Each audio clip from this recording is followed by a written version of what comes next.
Check this out. This guy spent just $2 on an axe from a scrapyard. According to the owner, this rusty, unimpressive-looking axe is over 50 years old. However, it seems like the dude's friends aren't buying it. Some are making fun of him, saying he's a sucker who got ripped off by the owner, wasting his money on a piece of junk. They even called him a fool with too much cash to burn, but the guy couldn't care less. In his eyes, this isn't just some scrap metal. It's a work of art. Every little detail is full of charm. As a restoration expert, he decided to put his skills to the test and bring this axe back to life. The process requires some seriously intricate craftsmanship, but our guy doesn't cut any corners. It's like he's creating a masterpiece. After 2 days of non-stop effort, the finished product is finally ready. The dude posted the entire restoration process online, and the response was insane. People were hitting that like button like crazy, praising his skills and determination. One loaded fan even reached out, offering to drop $1,000 on the axe as a gift for his 70-something-year-old grandpa. It's a priceless present and a nod to the good old days. We're all on the edge of our seats, waiting to see how this beat-up piece of scrap turns out. The whole thing is super satisfying to watch, so if you're into restoration videos, you don't want to miss this one. The guy's been grinding away for ages to get this done ASAP, and it shows.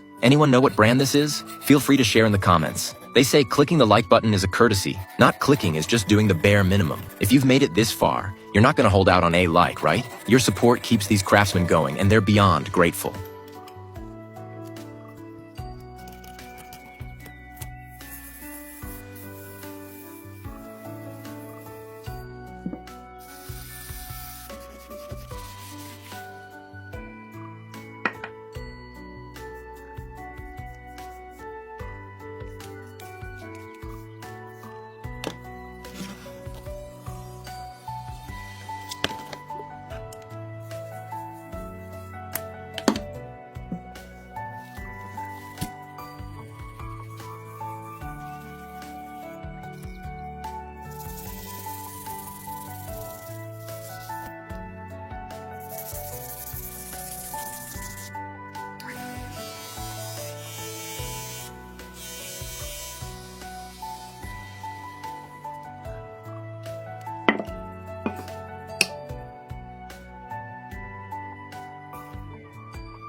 As the video winds down, let's take a final look at the end result. Doesn't it just blow you away? Absolutely stunning. What do you think of the dude's handiwork? On a scale of 1 to 10, how would you rate it? Drop a comment and let us know. We'll be sharing more restoration videos every day, so catch you next time. Thanks for watching.